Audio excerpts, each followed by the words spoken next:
Imagine करिए दोस्तों, आप लाइन में लगकर वोट डालते हैं इस भरोसे के साथ कि आपका वोट लोकतंत्र को मजबूत करेगा।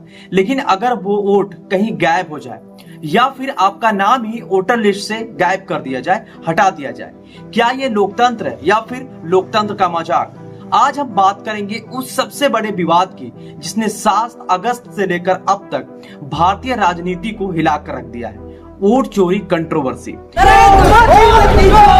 देश का वोट चुराया है, हमारे नेता ने इस मुद्दे को उठाया है। हम लोग चुनाव आयोग के घर घेर के रहेंगे आगे। वोटर आते हैं और जहां भी इन नए वोटर्स ने वोट, राहुल गांधी जी का झूठ न्यू वोट का जवाब दें। बाकी जनता ये जहां जहां जीते हैं, जिस राज्य में जीते हैं। राहुल गांधी ने चुनाव आयोग पर आरोप लगाए, सुप्रीम कोर्ट क्यों बीच में आया, बीजेपी और विपक्ष आमने सामने क्यों है, और सबसे जरूरी सवाल, क्या सच में वोट चोरी हो रहा है? आज की इस वीडियो में हम स्टेप बाय स्टेप 7 अगस्त से अब तक की पूरी कहानी समझेंगे, टाइमलाइन भी, डेटा भी, पॉलिटिक्स भी और सॉल्यूशन भी। 7 अगस्त 2025 राहुल गांधी प्रेस कॉन्फ्रेंस करते हैं। वो कहते हैं इलेक्शन कमीशन मिलकर लोकतंत्र की हत्या कर रहा है, करोड़ों नाम वोटर लिस्ट से गायब कर दिया गया है।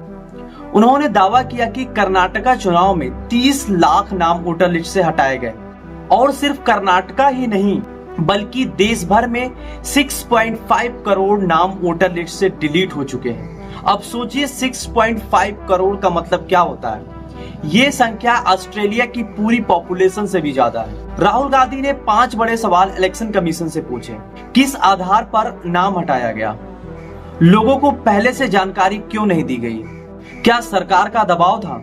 वोटर लिस्ट साफ करने के नाम पर असल में वोट चोरी हो रहा है।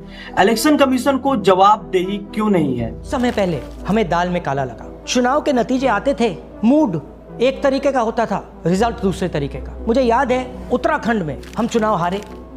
बाद में मैंने कैंडिडेट से पूछा कि जहां रोड शो हुआ था वहां जाके देखिए हमें कितने वोट मिले। हजारों लोग आए थे, पोलिंग बूथ में किसी ने वोट नहीं किया। ये असंभव था, ये हो ही नहीं सकता। उसके बाद छत्तीसगढ़ और मध्य प्रदेश के रिजल्ट, हमें लगा कुछ ना कुछ गलत हो रहा है। 2018 में मध्य प्रदेश में चुनाव होता है, हम जीतते हैं, हमारी सरकार चोरी हुई थी। 2023 में चुनाव होता है, मैंने अपने आंखों से भारत जोड़ो यात्रा में देखा, भयंकर एंटी इनकम्बेंसी, और हमें 65 सीट मिलती है। इम्पॉसिबल, हो ही नहीं सकता। और फिर महाराष्ट्र में पहली बार हमें सबूत मिला, विधानसभा और लोकसभा के बीच में जादू से नए वोटर आते हैं, और जहां भी इन नए वोटर्स ने वोट किया वहां वोट बीजेपी को गया। महाराष्ट्र चुनाव के बाद जब हमें डाउट हुआ, हमारे गठबंधन के सारे नेताओं ने प्रेस कॉन्फ्रेंस किया और हमने इलेक्शन कमीशन से कहा कि आप हमें वोटर लिस्ट दीजिए, वीडियो रिकॉर्डिंग दीजिए। इलेक्शन कमीशन ने मना किया, ना उन्होंने हमें वोटर लिस्ट दी और ना उन्होंने वीडियो रिकॉर्डिंग दी। डाउट हुआ, क्यों नहीं दे रहे, क्या कारण है? तो हमारे दिमाग में सवाल उठा, क्या इलेक्शन कमीशन बीजेपी की मदद कर रहा है? क्या इलेक्शन कमीशन ही इलेक्शन को चोरी करवा रहा है? इसके बाद हमने एक टीम सेटअप की और हमने उन्हें कहा कि आप जाइए, एक कंस्टिट्यूएंसी भी जाके ढूंढिए, सच्चाई ढूंढिए, किस प्रकार से चीटिंग की जा रही है, किस प्रकार से ये काम किया जा रहा है और कौन कौन इस काम को कर रहे हैं। सबसे महत्वपूर्ण बात यह है कि इलेक्शन कमीशन डिजिटल डेटा नहीं देता है, फिजिकल डेटा देता है। मतलब लाखों कागज में वोटर लिस्ट दे देगा, मगर डिजिटल वोटर लिस्ट किसी को कभी नहीं देता है। क्यों नहीं देता? कारण क्या है? कारण है कि अगर डिजिटल डेटा मिल जाए तो इलेक्शन कमीशन की सच्चाई पूरे देश को पता लग जाए। हमने टीम को बताया, मैंडेट दी कि आप जाके चेक कीजिए, आप 5-7 सीटों पे पता लगाइए कि चीटिंग हुई, और अगर हुई तो कैसे हुई। टीम ने हमें एक दिन बताया कि 5-7 सीटों पे काम किया ही नहीं जा सकता। क्यों? मैंने उनसे पूछा क्यों नहीं किया जा सकता? उन्होंने मुझे ये कागज दिखाए। ये जो कागज हैं, ये एक लोकसभा के कागज नहीं है, ये एक विधानसभा के कागज है, और इन कागजों को हमने मैन्युअली सॉर्ट करना पड़ा। और पूरा का पूरा काम जो हुआ है इसमें 6 महीने लगे हैं, और एक असेंबली सीट में हम ये काम कर पाए हैं। क्यों? क्योंकि डिजिटल डेटा नहीं दिया जाता। अगर इलेक्शन कमीशन ने हमें डिजिटल डेटा दिया होता तो हम ये कार्रवाई पूरे देश में, हर लोकसभा में, हर विधानसभा में 15 मिनट में करके दिखा देते। हमारे पास अनलिमिटेड रिसोर्सेज नहीं है, इसलिए हमने ये रिसर्च सिर्फ एक लोकसभा में, एक विधानसभा सीट में की। मगर मुझ में अब पूरा भरोसा है कि ऐसी 100 से ज्यादा सीटें हैं हिंदुस्तान में, जो यहां हुआ है उन सीटों में भी हुआ है।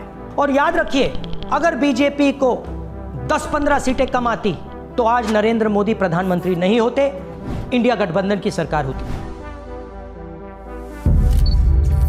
जांच ने 5 तरीके की चोरी पकड़ी है। डुप्लीकेट वोटर, जिसका मतलब एक वोटर के नाम वोटर लिस्ट में अनेक जगह आ रहे हैं। फेक एड्रेस, मतलब एड्रेस है ही नहीं या फिर house number 0। Bulk voter in single address, मतलब एक छोटे से घर में 40, 50, 60 लोग रह रहे हैं। इनवैलिड फोटोज, छोटी सी फोटो है या फिर फोटो ही नहीं है, और वो जो छोटी फोटो है वो दिखती भी नहीं है। कौन है, किसका चेहरा है, नहीं पता लग सकता। Misuse of form 6। Form 6 first time voters के लिए होती है, मतलब जिनकी एज 18-20 साल की, मगर वोटर लिस्ट में 90 साल के लोग फॉर्म 6 का प्रयोग कर रहे हैं। चुनाव में 6,50,000 वोटर थे, उसमें से 1 लाख चोरी के थे। अब मैं आपको 5 उदाहरण देता हूं। ये देखिए गुरकीरत सिंह डांग, इसका नाम 4 अलग अलग बूथों पे आता है। ये कैसे हुआ और क्यों हुआ? एक और उदाहरण, विशाल सिंह, वाराणसी में वोटर लिस्ट में नाम है और बेंगलोर में 2 बार वोटर लिस्ट में नाम आता है। क्या ये वाराणसी में वोट कर रहे हैं या बेंगलोर में वोट कर रहे हैं या दोनों जगह वोट कर रहे हैं? एक और उदाहरण देखिए, हाउस नंबर 0। तो आपने कभी सुना है हाउस नंबर 0? हमने तो नहीं सुना था, मगर बेंगलोर में हजारों हाउस नंबर 0 हैं वोटर लिस्ट पे। हाउस नंबर 35 की कहानी सुनिए। छोटा सा घर है, ज्यादा से ज्यादा 4 लोग रह सकते हैं, मगर इस 35 में 80 लोग वोटर लिस्ट में रजिस्टर्ड हैं। ये ERO ने कैसे अप्रूव किया, क्यों अप्रूव किया, पता लगाना है। अच्छा, अब ये देखिए वोटर लिस्ट, इनकी फोटो देखिए, या फोटो है ही नहीं या फिर छोटी छोटी फोटो है तो दिख नहीं सकती। इन वोटर आईडीज पे वोट दिया गया है। अब मैं आपको बताता हूं शकुन रानी की कहानी। फर्स्ट टाइम वोटर बनी है, 70 साल की आयु है। एक बार फॉर्म 6 का प्रयोग किया और उसके कुछ ही महीने बाद दूसरी बार फॉर्म 6 का प्रयोग होता है। 2 बार इनका नाम वोटर लिस्ट में आता है और फर्स्ट टाइम वोटर की लिस्ट में आता है। ये फर्स्ट टाइम वोटर हो ही नहीं सकती। तो क्या शकुन रानी जी ने वोट किया या किसी और ने शकुन रानी जी के लिए वोट किया? ये ही छुपाने के लिए CCTV का डेटा हमें नहीं दिया जा रहा है। और ये शकुन रानी जी अकेली नहीं है, ऐसे हजारों लोग हैं जिन्होंने फॉर्म 6 का प्रयोग करके 2-3 बार वोटर लिस्ट में नाम डाला है। हमने पहले इलेक्शन कमीशन से इलेक्ट्रॉनिक वोटर लिस्ट मांगी थी, CCTV फुटेज मांगी थी, उन्होंने अपना काम नहीं किया, हमें नहीं दिया। फिर हमने अपना इन्वेस्टिगेशन कराया, RTI भरे और हमारे पास डेटा आया। भाई और बहनों, सच्चाई यह है कि हिंदुस्तान में इलेक्शन कमीशन और बीजेपी मिलकर इलेक्शन चोरी कर रहे हैं। ये पूरा का पूरा सबूत ब्लैक एंड व्हाइट में आज हमने आपको दिया है। इलेक्शन कमीशन जानता है कि हमने उनकी चोरी पकड़ ली है, इसीलिए SIR आया है। ये SIR जो है इंस्टीट्यूशनलाइज चोरी है। इलेक्शन कमीशन खुलकर बिना डरे बीजेपी के साथ मिलकर चोरी कर रहा है। और ये जो SIR है, इसका लक्ष्य गरीबों का जो हक है, उनका वोट जो है, उनसे चोरी करने का है। मैं आपको एक और बात बताना चाहता हूं। इस पूरी इन्वेस्टिगेशन में हमने वोटर एडिशन को देखा है, मगर जितना एडिशन होता है शायद उससे ज्यादा डिलीशन होता है, सबट्रैक्शन होता है। तो ये सिर्फ एक मेन तरीका हमने पकड़ा है, दूसरे तरीके पे हमने इन्वेस्टिगेशन की ही नहीं है। मैं इलेक्शन कमीशन और इलेक्शन के ऑफिसर्स को साफ कह रहा हूं, आप जो कर रहे हो गलत कर रहे हो, ये ट्रीजन है, देश के खिलाफ है। ये मत भूलिए, टाइम आएगा हम आपको पकड़ेंगे, बचने वाले नहीं। It is critical that we expose voter चोरी। 8 अगस्त को इलेक्शन कमीशन भड़क जाता है। इलेक्शन कमीशन ने राहुल गांधी को नोटिस भेजा और कहा, आप हलफनामा देकर सबूत दीजिए वरना ये मानहानि है। यानी इलेक्शन कमीशन अब सवालों के जवाब देने की जगह राहुल से ही सबूत मांगने लगा। मतदाता सूची और सर्चेबल मतदाता सूची, दोनों में हमें अंतर समझना होगा। जो चुनाव आयोग की वेबसाइट में मतदाता सूची होती है, उसमें आप एपिक नंबर डाल के सर्च कर सकते हैं, डाउनलोड भी कर सकते हैं। इसको मशीन रीडेबल नहीं कहा जाता। मशीन रीडेबल के ऊपर मैंने आपको शुरुआती उसमें बताया था कि 2019 में माननीय सुप्रीम कोर्ट ने भी इस विषय का गहन अध्ययन किया और ये पाया कि मशीन रीडेबल इलेक्टोरल रोल देने से वोटर की प्राइवेसी का हनन हो सकता है। इसलिए मशीन रीडेबल एक अलग चीज़ है। मशीन रीडेबल का अर्थ ये होता है कि आप उस इलेक्ट्रोड रोल को पढ़ भी सकते हैं। उसमें अगर आपके पास कंप्यूटर पे वो सूची आ गई तो आप ये फोटो उठा के दूसरी जगह भी डाल सकते हैं। अगर आपने एक व्यक्ति की फोटो दूसरी जगह डाल दी और पलट दी तो वो व्यक्ति वोट ही नहीं कर पाएगा, क्योंकि जब वो वोट करने जाएगा तो उसका चेहरा नहीं मिलेगा। तो मशीन रीडेबल एक अलग चीज़ है, मशीन रीडेबल वर्जित है। तो उसको आप, ये चुनाव आयोग का अकेला फैसला नहीं है, ये चुनाव आयोग का फैसला माननीय सुप्रीम कोर्ट के जजमेंट के बाद है और 2019 से है। तो मशीन रीडेबल अलग चीज़ हो गई और एक लिस्ट को सर्च करना वो एक अलग विषय हो गया। जब आप एक लिस्ट को सर्च करते हैं तो उसमें एक सवाल यह आया था कि डुप्लीकेट एपिक की समस्या चुनाव आयोग ने जब पहले सॉल्व कर ली तो इस तरह के डुप्लीकेट एपिक दोबारा कैसे आए। डुप्लीकेट एपिक दो तरीके से हो सकते हैं। एक कि एक व्यक्ति जो वेस्ट बंगाल में है, जो व्यक्ति अलग है, उसका एक एपिक नंबर है, और एक व्यक्ति जो हरियाणा में है उसका एपिक नंबर भी वही है। अर्थात एपिक नंबर 1 व्यक्ति 2। जब ये सवाल उठा लगभग मार्च 2025, जब हम लोगों ने उसके ऊपर चर्चा की और उसको हम लोगों ने पूरे देश भर में सुलझाया, लगभग ऐसे 3 लाख लोग मिले जिनकी एपिक संख्या 1 थी। तो उनकी एपिक संख्या बदल दी गई, जिससे एक ही एपिक से 2 लोग ना हो, एक ही नंबर के 2 लोग ना हो। दूसरी तरह की डुप्लीकेसी ऐसे आती है जब एक ही व्यक्ति का एक से ज्यादा जगह मतदाता सूची में नाम हो और उसका एपिक नंबर अलग हो, अर्थात व्यक्ति 1 एपिक अनेक। पहली वाली स्थिति ये थी एपिक 1 व्यक्ति अनेक। तो एपिक 1 व्यक्ति अनेक की समस्या तो चुनाव आयोग ने पहले सुलझा ली, लेकिन जब ये विषय आया कि एक ही व्यक्ति और उसके कई एपिक्स हैं, तो कुछ केसेस में जब शिकायत आई तो हम लोगों ने तहकीकात की तो ये समझ में आया कि जो व्यक्ति, जैसे मैंने आपको बताया था कि अगर वो गांव में रहता था तो वहाँ उसका एक जगह नाम था, फिर वो शहर में आया, फिर वो वहाँ से चलते चलते दिल्ली या बम्बई पहुँच गया और उसने अपना पुराना नाम डिलीट नहीं कराया। पहले ये संभव नहीं था। 2003 से पहले नाम अगर आपको पुरानी जगह से कटवाना है तो कोई वेबसाइट नहीं थी इलेक्शन कमीशन की जिसमें एक ही जगह सारा डेटा हो। हर स्टेट की अलग अलग वेबसाइट थी। तो नतीजा, अगर आप पटना से चल के दिल्ली आ चुके हैं और आप पटना का वोट कटवाना चाह रहे थे तो आप एक पत्र लिख सकते हैं।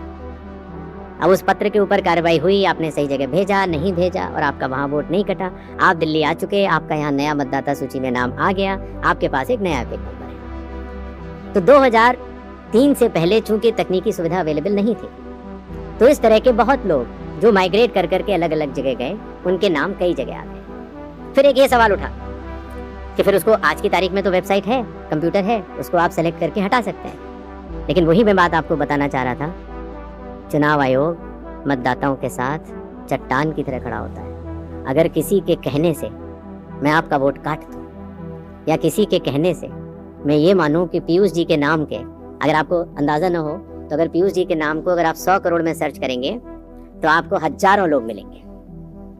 अब कौन से पीयूष जी का नाम काटा जाए, कौन से पीयूष जी 2 हैं ये? तो अगर इसको जल्दीबाजी में किया जाएगा तो किसी भी मतदाता का नाम गलत कट सकता है, आपकी जगह किसी और का कट जाए। इसलिए शायद पिछले 20 सालों में टेक्नोलॉजी तो थी, लेकिन टेक्नोलॉजी का उपयोग करके किसी का मतदाता सूची से नाम काटा जाए, ये गलत होगा और इसीलिए चुनाव आयोग ने ऐसा नहीं किया। और इसकी या तो व्यक्ति खुद कर सकता है तो कोई आपत्ति नहीं है, और या फिर स्पेशल इंटेंसिव रिवीजन के जरिए जब ये न्यूमरेशन फॉर्म बनेगा तो पीयूष पांडे जी के पास ही फॉर्म पहुंचेगा। अगर उनके पास दूसरा फॉर्म पहुंच जाएगा तो एक ही पे दस्तखत करेंगे और डुप्लीकेट वोट की समस्या का निदान हो जाएगा। एसआईआर में हड़बड़ी क्यों? ये भी एक भ्रम फैलाया जाता है। आप लोग मुझे बताएं कि चुनाव से पहले मतदाता सूची शुद्ध करनी चाहिए या चुनाव के बाद? चुनाव से पहले। और ये बात चुनाव आयोग नहीं कह रहा है, ये बात लोक प्रतिनिधित्व कानून कह रहा है कि हर चुनाव से पहले आपको मतदाता सूची शुद्ध करनी होगी। ये चुनाव आयोग का कानूनी दायित्व है। फिर ये बात आई कि 7 करोड़ से ज्यादा बिहार के मतदाताओं तक क्या चुनाव आयोग पहुंच पाएगा? हकीकत आपके सामने। जब 24 जून से यह कार्रवाई शुरू हुई तो ये पूरी प्रक्रिया लगभग 20 जुलाई तक ही समाप्त हो गई। फिर ये बात आई कि साहब जुलाई में क्यों, उस समय मौसम अच्छा नहीं होता। तो आपकी जानकारी के लिए मैं बताना चाहता हूं कि बिहार में इसके पहले भी 2003 में SIR हुआ था और उसकी तारीख थी 14 जुलाई से 14 अगस्त और तब भी सफलतापूर्वक हुआ था और इस बार भी सफलतापूर्वक सबके इन्यूमरेशन फॉर्म्स वापस आ गए। एक और सवाल पूछा गया कि माननीय सुप्रीम कोर्ट के कहने से हम लोगों ने ये मशीन रीडेबल फॉर्मेट क्यों दिया। माननीय सुप्रीम कोर्ट ने ये स्पष्ट कहा है कि हर जिले की अलग वेबसाइट बनाई जाए और हर जिले की वेबसाइट पर एपिक नंबर से सर्च होने वाली सूची रखी जाए। और आपको ये जानकर हर्ष होगा कि 56 घंटों के अंदर चुनाव आयोग ने उसका अनुपालन किया है और हर जिले की वेबसाइट की सूची आप सबको जो फोल्डर दिया गया है उसमें है, आप भी सर्च कर सकते हैं। जहां तक आपके पास जो फोल्डर दिया गया है उसमें एक वो भी मिनट्स मौजूद है 20 जुलाई के, जहां पर अगर आप खोलेंगे तो उसमें आप पाएंगे कि हर बूथ पर booth level officer, booth level agent, sarpanch सबने मिलकर ये दस्तखत करके ये सूची बनाई कि ये लोग मृत पाए गए हैं, उनका एपिक नंबर भी है, उनका नाम भी है, और ये लोग स्थायी रूप से स्थानांतरित पाए गए हैं, उनका नाम भी है, और इन लोगों का इन्यूमरेशन फॉर्म या इन लोगों का नाम एक जगह से ज्यादा है वो भी है। आप उस सूची को देखें तो ऐसा नहीं है कि चुनाव आयोग ने ये लिस्टें साझा नहीं की थी, लेकिन चूंकि इसका अंतिम निर्णय अभी ERO ने नहीं लिया था, इसीलिए ये सूचियां राजनीतिक दलों को दे दी गई थी। और कुल मिला के जिन लोगों के इन्यूमरेशन फॉर्म नहीं आए वो 1 अगस्त को जब ड्राफ्ट लिस्ट दी गई थी राजनीतिक पार्टियों को, वो भी दस्तावेज आपको दिए गए हैं जिसमें कि हर पॉलिटिकल पार्टी ने साइन करके ये लिस्ट ली है, जिसमें कहा है कि ये वाले नाम तो आ चुके हैं प्रारूप सूची में और ये वाले नाम नहीं आए। हर जिला प्रेसिडेंट ने उस लिस्ट को सत्यापित किया है 1 अगस्त को और अपने टेस्टिमोनियल्स भी दिए हैं। तो ये सूचना और भी लोगों तक पहुंचे, आप तक भी पहुंचे। चुनाव आयोग तो पारदर्शिता का स्वागत करता है और ये बहुत ही अच्छी बात है। शायद इससे अगर कुछ लोग जो छूट गए हों अगर वो नाम दे पाए तो चुनाव आयोग का तो नारा है हर पात्र मतदाता को सूची में लाना है और हर अपात्र मतदाता को सूची से हटाना है। तो उस उद्देश्य में ये हमारी मदद कर 9 और 10 अगस्त अपोजिशन पार्टियां राहुल के साथ खड़ी हो गई। प्रियंका गांधी बोली अगर नाम हटे तो ये सिर्फ गलती नहीं, ये लोकतंत्र का सबसे बड़ा चोरी है। इस बीच बीजेपी ने पलटवार किया और बोले ये कांग्रेस का नया झूठ है। राहुल गांधी झूठ फैलाकर इलेक्शन कमीशन की क्रेडिबिलिटी को खत्म करना चाहते हैं। 11 अगस्त विपक्ष सड़क पर उतरता है। दिल्ली, पटना, लखनऊ कई जगह यूथ कांग्रेस और स्टूडेंट चुनाव आयोग के दफ्तर के बाहर प्रदर्शन करते हैं। उनके हाथ में तख्तियां, मेरा वोट मेरा अधिकार, स्टॉप वोट चोरी। 12 अगस्त दिल्ली यूनिवर्सिटी के JNU के छात्र इलेक्शन कमीशन ऑफिस के बाहर पहुंचते हैं। उनका कहना था हमारे कॉलेज के ही कई स्टूडेंट का नाम वोटर लिस्ट से गायब है। 13 अगस्त लखनऊ में भी यही हुआ। स्टूडेंट का प्रदर्शन, पुलिस की धक्का मुक्की, अपोजिशन नेताओं ने इसे इमरजेंसी पार्ट 2 कहना शुरू किया। नरेंद्र मोदी ने देश का वोट चुराया है, हमारे नेता ने इस मुद्दे को उठाया है, हम लोग चुनाव आयोग के करले घेर के रहे आगे बढ़ गए। 14 अगस्त अपोजिशन ने दिल्ली में सेव डेमोक्रेसी मार्च निकाला और राहुल गांधी ने कहा हम सिर्फ अपने लिए नहीं पूरे देश के लिए लड़ रहे हैं। अब जब एंट्री होती है सुप्रीम कोर्ट की, 15 अगस्त को बिहार के एक केस में सुप्रीम कोर्ट ने सुनवाई की। पता चला बिहार में 65 लाख वोटर्स की जानकारी इलेक्शन कमीशन ने छिपा ली थी। कोर्ट ने इलेक्शन कमीशन को फटकार लगाई, वोटर लिस्ट पब्लिश क्यों नहीं है, पारदर्शिता कहां है। 16 अगस्त ये दिन बड़ा था। सुप्रीम कोर्ट ने आदेश दिया बिहार की वोटर लिस्ट तुरंत वेबसाइट पर डालो। ट्रांसपेरेंसी डेमोक्रेसी की जड़ होती है। यानी कोर्ट ने राहुल गांधी की बातों को एक हद तक सही ठहरा दिया। अब यहाँ सबसे बड़ा सवाल उठता है, इलेक्शन कमीशन जनता को जवाब क्यों नहीं देता? वो सिर्फ राहुल गांधी से सबूत क्यों मांग रहा है? SIR यानी कि special incentive revision. Election commission voter list को अपडेट करता है, लेकिन इस प्रोसेस में बूथ लेवल ऑफिसर घर घर वेरिफिकेशन नहीं करते हैं। रिजल्ट क्या होता है? जेन्युइन नाम डिलीट हो जाते हैं। आधार लिंकिंग, सरकार ने वोटर आईडी को आधार से लिंक करना अनिवार्य कर दिया है। प्रॉब्लम क्या है? करोड़ ऑफ इंडियंस के पास आधार में स्पेलिंग मिसमैच है, तो कई जेन्युइन वोटर ऑटोमेटिकली डिलीट हो गए। पॉलिटिकल प्रेशर, कई रिपोर्ट कहती है कि रूलिंग पार्टी स्ट्रॉन्ग ऑपोजिशन वाले इलाकों में वोटर के नाम हटवाती है। कर्नाटक इलेक्शन में यही आरोप लगा। राहुल गांधी ने कहा बीजेपी के प्रेशर पर 30 लाख नाम हटे। Digital block box, election commission of India ने वोटर लिस्ट की पूरी ट्रांसपेरेंसी खत्म कर दी है। पहले हर किसी को सॉफ्ट कॉपी फ्री मिलती थी, अब सिर्फ पॉलिटिकल पार्टी को लिमिटेड एक्सेस मिलता है। मतलब जनता खुद चेक नहीं कर सकती कि कहां गड़बड़ है। कर्नाटका, राहुल गांधी का दावा 30 लाख नाम मिसिंग है। इलेक्शन कमीशन ने कहा डेटा एग्जरेशन है, लेकिन ग्राउंड पर रिपोर्ट आई कि दलित और माइनॉरिटी डोमिनेटेड इलाकों में सबसे ज्यादा नाम हटे हैं। बिहार सुप्रीम कोर्ट ने इलेक्शन कमीशन को मजबूर किया कि वोटर लिस्ट पब्लिश करे। 65 लाख नाम इनिशियली छुपाए गए थे। ये छोटा आंकड़ा नहीं है। यूपी में 2022 में रिपोर्ट आई कि 20 लाख नाम वोटर लिस्ट से हटाए गए हैं। इलेक्शन कमीशन ने कहा क्लीनिंग प्रोसेस है। अपोजिशन बोला टारगेटेड डिलीशन है। अब सोचिए, अगर हर चुनाव में लाखों नाम हटेंगे तो मैंडेट कौन डिसाइड करेगा, जनता या इलेक्शन कमीशन? सुप्रीम कोर्ट ने बार बार इलेक्शन कमीशन को ट्रांसपेरेंसी का बात कर रहा है, लेकिन इलेक्शन कमीशन बार बार राहुल गांधी से एफिडेविट मांग रहा है। क्या यह अजीब नहीं है? जिस संस्था को जनता को जवाब देना चाहिए वो नेता से सबूत मांग रहा है। इससे बड़ा सवाल उठता है, क्या इलेक्शन कमीशन अब इंडिपेंडेंट नहीं रहा? दोस्तों, वोट चोरी कंट्रोवर्सी हमें एक बड़ा लेसन सिखाती है। लोकतंत्र सिर्फ वोट डालने से मजबूत नहीं होता। लोकतंत्र मजबूत होता है जब वोटर लिस्ट साफ हो, पारदर्शी हो और हर नागरिक का नाम उसमें शामिल हो। राहुल गांधी हो या कोई भी, सवाल पूछने का अधिकार सबको है। इलेक्शन कमीशन की क्रेडिबिलिटी सवालों में है। सुप्रीम कोर्ट का भूमिका उम्मीद जगाती है। और अब सबसे जरूरी बात, आपका नाम वोटर लिस्ट में है या नहीं, ये चेक करना आपकी जिम्मेदारी है। इलेक्शन कमीशन ऑफ इंडिया की वेबसाइट पर जाइए, अपना नाम वेरीफाई कीजिए, क्योंकि अगर आपका नाम वोट ही चोरी हो गया तो डेमोक्रेसी किसके लिए बचेगी? दोस्तों, इस वीडियो को ज्यादा से ज्यादा शेयर करिए ताकि लोग अपना नाम वोटर लिस्ट में चेक कर सकें, क्योंकि लोकतंत्र की रक्षा का पहला कदम होता है अपने वोट की रक्षा करना। जय हिंद दोस्तों।